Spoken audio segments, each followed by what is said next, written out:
வணக்கம். நான் ஜோசியர் அர்தாஸ் பாரதி பேசுகிறேன். வேலூர் மாவட்டம் சத்வாச்சேரியில் ஜோசியராக இருக்கேன். இப்போ சுபகாரியம் செய்யறதுக்கு சுப நாட்கள் தேர்ந்தெடுக்கிறது எப்படின்னு ஒரு விசேஷத்தை பற்றி பேசலான்னு தான் நம்ம ரகுராமன் சொல்லியிருந்தாரு. இந்த நாள் எப்படி தேர்ந்தெடுக்கலாம் சுபகாரியத்துக்கு அப்படின்ட்டு. இப்போ நாம் எப்படி இதை நாம் எடுத்துகிட்டு வர போகிறோம்னா, பஞ்சாங்கத்தில் முகூர்த்த நாள் அப்படின்னு தராங்க. பொதுவாக அதை எப்படி வரையறுக்கிறாங்க அப்படின்னு ஒரு விஷயத்துக்கு வருவோம். அடிப்படையை பார்த்தீங்கன்னா பஞ்ச அங்கங்கள் சேர்ந்தது பஞ்சாங்கமா. பஞ்சு அங்கங்கள் அதாவது திதி, நட்சத்திரம், வாரம். வாரம்னா கிழமை, திதி, நட்சத்திரம், வாரம். இதுக்கு அடுத்தது பார்த்தீங்கன்னாக்கா யோகம், கர்ணம். இந்த 5 அங்கங்கள் சேர்ந்தது தான் பஞ்சாங்கம். திரும்பவும் சொல்கிறேன், திதி, நட்சத்திரம், வாரம், யோகம், கர்ணம். இந்த 5 அங்கம் சேர்ந்து பஞ்சாங்கம்னு பேர். இப்போ நாம ஆங்கில தேதி வச்சு கொண்டாடிட்டு வரோம். இது பிறந்த நாள் கொண்டாடக்கூடிய முறையே கிடையாது. தமிழ் மாசத்துல நாம என்ன நட்சத்திரம் பிறந்தோமோ அதுதான் நம்ம ஜென்ம நட்சத்திரம், அதுதான் நம்ம பிறந்த நாள். இப்போ நான் உதாரணத்துக்கு நான் மார்கழி மாசம் புனர்பூசம் பிறந்தேன்.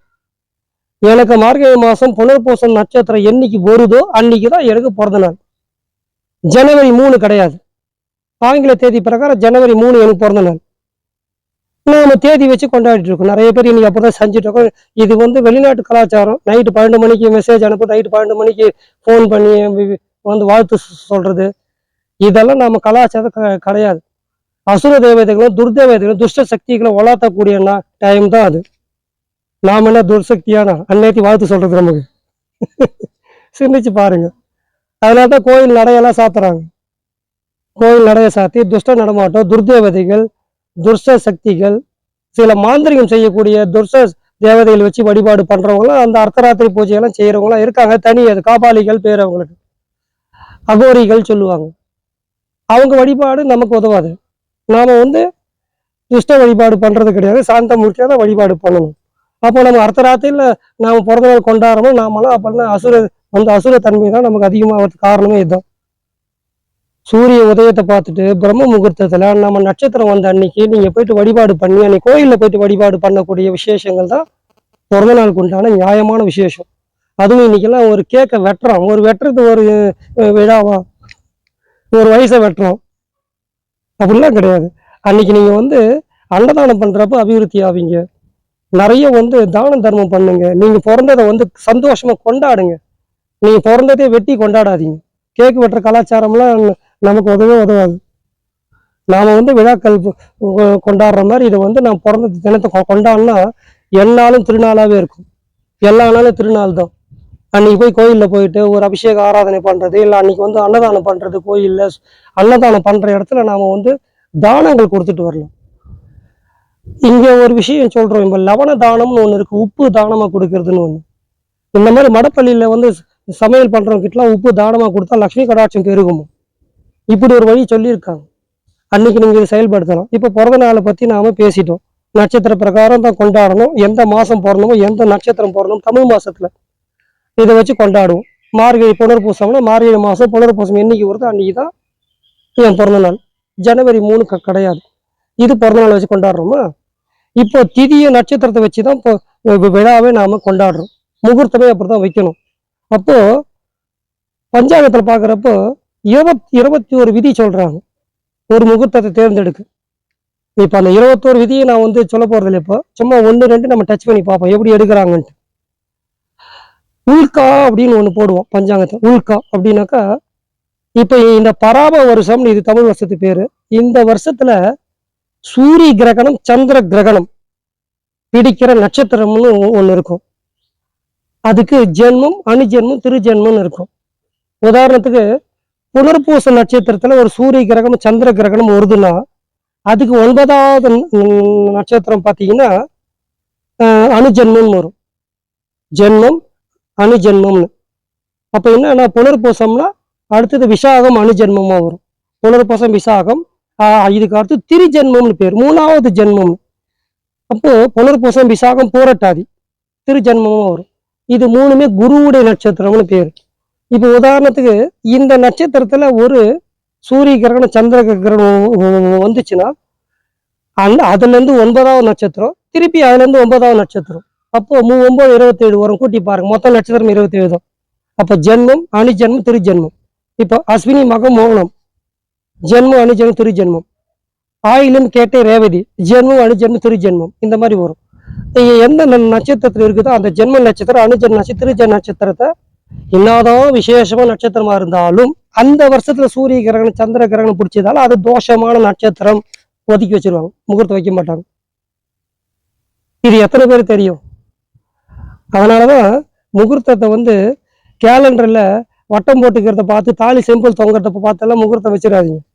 இல்ல கல்யாண மண்டபத்துல போயிட்டு அவன் பஞ்சாங்கம் வச்சுக்கிறான் மண்டபத்து மேனேஜரு. முகூர்த்த நாள் எது இருக்குதோ அதை மட்டும் அந்த பெருக்களுக்குரிய டிக் அடிச்சு வைப்போம். எந்த நாள் ஃப்ரீ ஆகுதோ அதில் போய் டிக் அடிச்சுட்டு வந்துடக்கூடாது. நாம ஒரு ஜோசியரை பார்த்து அன்னைக்கு உங்க நட்சத்திரம் என்னன்னு பார்த்து, அன்னைக்கு தாராபலம் எப்படி இருக்குன்னு பார்த்து, தாராபலம் சந்திரபலம் இருக்கிற நாள் பார்த்தா நீ முகூர்த்தம் வைக்கணும்.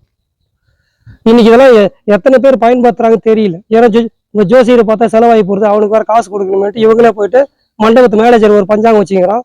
அதுல எந்த தேதி ஃப்ரீயா இருக்குதோ அங்க மண்டபம் இனி ஃப்ரீயா இருக்கோ அதை போய் புக் பண்ணிட்டு பணம் கட்டிட்டு வந்துடுறாங்க. இப்படி பண்றதால தான் பல திருமணங்கள் இன்னைக்கு கருத்து வேறுபாடோட பிரியக்கூடிய சூழ்நிலை வருதுன்ட்டு என் கருத்து. தனிப்பட்ட முறையில நட்சத்திரம் பாருங்க, தாராபலம் சந்திரபலம் உள்ள நாட்கள்ல வையுங்க. இதுல தேய்பிறை வளர்ப்பிறை கூட முக்கியம் இல்லை. நிறைய நாம தப்பா புரிஞ்சுக்கிறோம். வளர்ப்பிறையில முகூர்த்தம் வச்சாதான் நான் வளர்ந்துட்டே போவோம் தப்பா புரிஞ்சுக்கிறோம். தேய்பிறையில பிறந்த பசங்களுக்கு தேய்பிறை முகூர்த்தம் தான் சப்போர்ட் பண்ணும். இந்த விதி எத்தனை பேர் தெரியும் தெரியல எனக்கு. உதாரணத்துல இப்ப நானே பிறக்கிறப்ப தேய்பிறையில பிறந்தேன்னு வச்சுக்கோங்க, எனக்கு தேய்பிறை முகூர்த்தம் தான் நிறைய சப்போர்ட் பண்ணும். என்னுடைய தேய்பிறை முகூர்த்தம் எனக்கு சப்போர்ட் பண்ண வேற யாருக்கு பண்ண போகுது? நானே பிறந்ததே தேய்பிறையில. அப்ப எனக்கு தேய்பிறை முகூர்த்தம் சப்போர்ட் பண்ணாம வேற யாருக்கு பண்ண போகுது? எனக்கு போய் வளர்பிறை முகூர்த்தத்துல நீ முகூர்த்தம் வச்சுனாக்கா இந்த கருத்து வேறுபாடு இருக்கு. வளர்பிறையில முகூர்த்தம் வச்சா வளர்ந்துட்டு போகும் அப்படின்னு உங்க நல்ல எண்ணம் சரி. அதுக்காக தேய்பிறை முகூர்த்தத்தை ஒதுக்க வேண்டிய அவசியம் இல்லை. தேய்பிறை முகூர்த்தமாக கூட வந்துச்சுன்னா தப்பு கிடையாது. அதுல நல்ல நட்சத்திரம் தேர்ந்தெடுத்துட்டு நமக்கு தாரபலம் இருக்கா சந்திரபலம் இருக்கான்னு வச்சுக்கிட்டு நம்ம சுபம் செய்ய ஆரம்பிக்கலாம். இது ஒரு ரூல். ஏன்னா இதெல்லாம் நிறைய கருத்து வேறுபாடு இருக்கு, நிறைய பேர் இதெல்லாம் குழப்பறாங்கன்றதால இதை நான் இந்த டாபிக் பேசலாம்னு எடுத்துட்டு வந்தேன். இதுக்கு அடுத்தபடியா போன வருஷம் நிலநடுக்கம், பூகம்பம், இயற்கை சீற்றம்லாம் வந்திருக்கும். அந்த நட்சத்திரம் கூட இந்த வருஷத்துல முகூர்த்தம் வைக்க மாட்டாங்க. அதுவும் தோஷமான நட்சத்திரமும். இப்படியெல்லாம் கணக்கு பண்ணி தான் பஞ்சாங்கத்துல முகூர்த்தம் போடுறாங்க. எத்தனை பேருக்கு தெரியும் தெரியாது. இதுக்கு பேர் ஹல்கான்னு பேரு. இந்த உல்கான்னா என்னது? நம்ம கிரகண நட்சத்திரம், கிரகணம் பிடிச்ச நட்சத்திரம், சூரிய கிரகணம் சந்திர கிரகணம். இது உல்கான்வாங்க. போன வருஷம், அதாவது விஸ்வாவசு வருஷம்னு போன வாட்டி போச்சு, சித்திரை மாசத்துக்கு முன்னாடி. அந்த வருஷத்துல நிலநடுக்கம் வந்த நட்சத்திரத்தை குறிச்சு வச்சுக்குவோம். இப்பயும் அடுத்த வருஷம் அந்த நட்சத்திரம் முகூர்த்தம் வைக்க மாட்டோம். அது என்னதான் சுப நட்சத்திரமா இருந்தாலும் சரி வைக்க கூடாதுன்னு ஒரு ரூல் இருக்கு. அந்த ரூல் கூட பயன்படுத்துறாங்க பஞ்சாங்கத்துல. நான் 21 ஒரு முகூர்த்தம் வைக்க 21 ரூல் பயன்படுத்துறாங்க சொன்னேன் பாருங்க. அதுல இதெல்லாம் வருது. ஏதோ முகூர்த்தம் சாதாரணமா எடுத்துறாங்க நினைச்சுக்கிறோம் நாம. இவ்வளவு விஷயம் இருக்கு.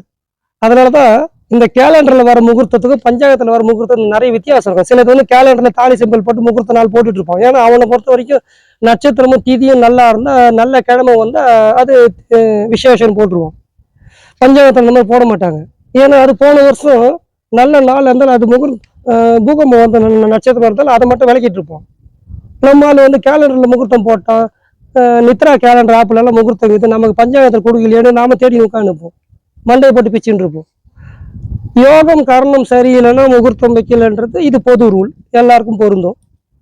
கேலண்டர்லயும் அதுதான் வரும், இதுலயும் அதான் வரும். இது பொது ரூல். யோகம் கரணம், விஸ்கம்ப யோகம், இன்னும் சில யோகம்லாம் இருக்கு. இதெல்லாம் விஷக்கடிக்கையான கரணம், இதெல்லாம் நிறுத்திடுவாங்க. அது உண்டு. இது ஜென்ரலா இது வரும், இது மாறாது. ஆனா நட்சத்திர விசேஷமா இருந்தாலும் சூரிய கிரகணம் சந்திர கிரகணம் பூகம்பம் வந்து நட்சத்திரத்தை விளக்கணுன்றது மட்டும் பஞ்சாங்கம் போடுறவங்க தான் விஷயம் தெரியும். இது ஒண்ணு. இதுக்கு அடுத்தது, ஒரே மாசத்துல 2 அமாவாசை 2 பௌர்ணமி வருதுன்னா அதுக்கு மலை மாசம்னு பேர். அதுல சுப முகூர்த்தம் வைக்க கூடாதுன்னு ஒரு ரூல் இருக்கு. இதுல ஒரு விதிவிலக்கு இருக்கு. வசந்த ருதுன்னு ஒரு ருது வரும். ரெண்டு மாசத்தை வந்து ஒரு ருதுவா பிரிச்சாங்க. வசந்த ருது, கிரீஷ்ம ருது, இந்த மாதிரி ருதுவெல்லாம் பிரிச்சாங்க. அப்போ வசந்த ருதுன்றப்ப பார்த்தீங்கன்னா சித்திரை வைகாசி மாசத்துக்கு பேர் வந்து வசந்த ருதுன்னு பேர். இப்போ வந்து வெயில் காலம் தானே, இலையெல்லாம் கொட்டும். ஆனா இந்த வெயில் காலத்துல இலை கொட்டிட்டு துளுக்கும். வசந்த காலம்னு பேர் இருக்கு. இப்போ வரக்கூடிய காற்று பார்த்தா வந்து பேய் காத்து மாதிரி அடிக்கும். சாயந்தரத்துல வெயில் காலத்துல கூட பயங்கரமா காத்து அடிக்கும். அப்ப வசந்த ருது காலங்கள்ல பாத்தீங்கன்னா இந்த மரமெல்லாம் துளிர்க்கும், இலையெல்லாம் கொட்டி திருப்பி துளிர்க்கும். இந்த வசந்த காலங்கள் உற்சாகத்தை வர வைக்குதுன்றதால இதுல வந்து 2 அமாவாசை 2 பௌர்ணமி வந்தாலும் முகூர்த்தம் வைக்கலாம்னு ஒரு விதிவிலக்கு வந்து கொடுத்துருக்காங்க. இதை நாம வந்து பயன்படுத்தாம நிறைய பேர் இப்ப வந்து இந்த மாசம் வைகாசி மாசம் 2 அமாவாசை வருது, முகூர்த்தம் வைக்கக்கூடாது சில ஜோசியர்கள்லாம் சொல்லியிருந்தாங்க. அதனால நான் வந்து இதை இன்னைக்கு நான் பதிவா போடுறேன். வசந்த ருதுவா இருந்தா சித்திரை வைகாசி காலங்களில் வசந்த ருதுவா இருந்தா தைரியமா முகூர்த்தம் வைக்கலாம். மற்ற ருது வர்றப்ப மற்ற மாசங்கள் வர்றப்ப முகூர்த்தம் வைக்கக்கூடாதுன்றது ஒரு ரூல். அதே மாதிரி பார்த்தீங்கன்னா இன்னொன்று தலைச்சம் கட்டக்கூடாதுன்னு ஒரு ரூல் ஒன்று சொல்லிட்டு இருக்காங்க. ஜேஷ்டாவிற்கு ஜேஷ்டாவில் செய்யாதேன்னு சொன்னது ஒரு காரணம் உண்டு. ஜேஷ்டானா ஜேஷ்ட புத்திரனா மூத்த பையன் அர்த்தம். ஜேஷ்டாவில் செய்யாதேனாக்கா இந்த ஆணி மாசத்துக்கு வந்து ஜேஷ்டா மாசம்னு பேர். இதை தான் சொல்லியிருக்காங்க. ஜேஷ்டாவிற்கு ஜேஷ்டாவில் செய்யாதேன்னு சொன்னதுக்கு என்ன காரணம்னா ஆணி மாசம் வந்து ஜேஷ்ட மாசம்னு பேர். ஜேஷ்ட புத்திரன்னா முதல் புத்திரன் அர்த்தம் சமஸ்கிருதத்துல. இந்த ஜேஷ்ட புத்திரனா இருக்கிறவங்க தலைச்சம் பையனுக்கு ஜேஷ்டா மாசம் சொல்லக்கூடிய ஆணி மாசம் முகூர்த்தம் வைக்க கூடாது. தலைச்சம் சேர்க்க கூடாதுன்னு அர்த்தம் கிடையாது. தலைச்சம் சேர்க்கலாம். அப்படி சேர்க்கிறப்போ ஜேஷ்டா மாசம் சொல்லக்கூடிய ஆணி மாசம் முகூர்த்தம் வைக்க கூடாதுன்ற ரூலை தான் சொன்னாங்க. ஜேஷ்டாவிற்கு ஜேஷ்டாவில் செய்யாதேன்னு. இது நம்மால தப்பா புரிஞ்சுக்கிட்டோம். ஜேஷ்டாவில் சேர்க்காதேன்ற மாதிரி புரிஞ்சுக்கிட்டோம். இது வந்து 2வது ரூல். இதுக்கப்புறம் இந்த கிரக பிரவேசத்தை பத்தி ஒரு குழப்பம் வருது.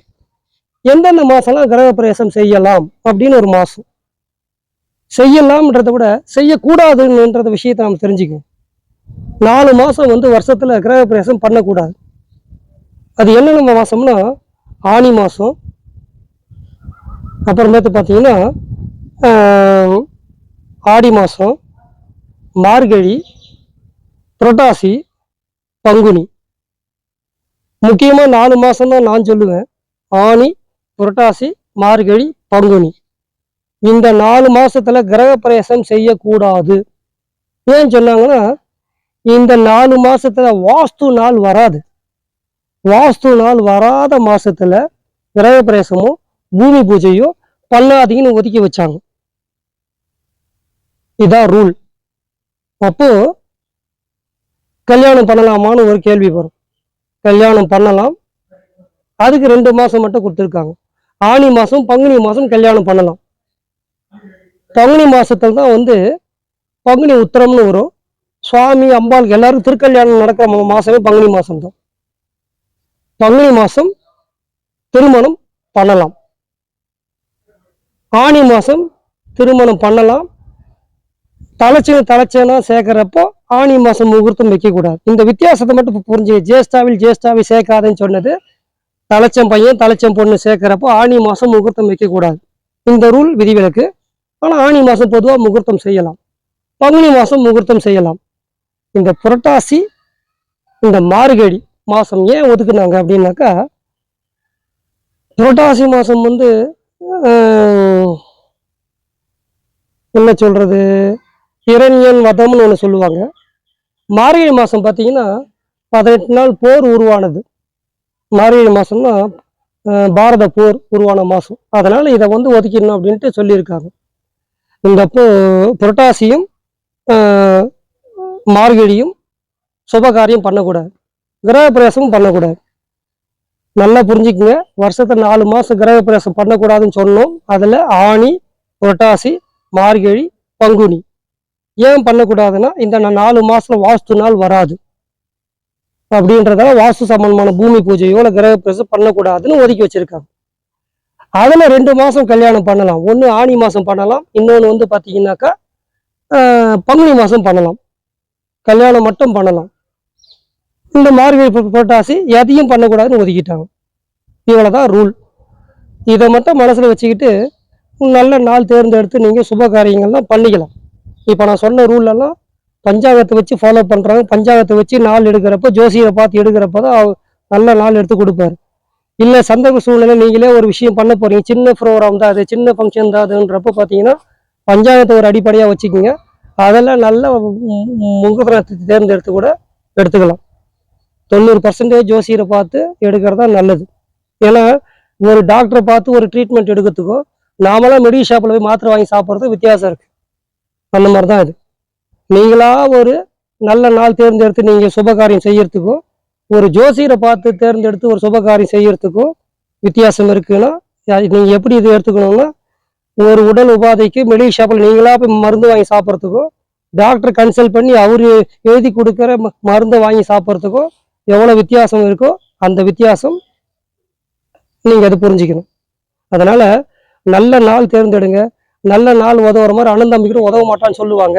அதனால நல்ல நாள் தேர்ந்தெடுத்து சுபகாரியங்கள் நிறைய பண்ணி சந்தோஷமா இருக்கும்படி கேட்டுக்கொள்கிறோம்.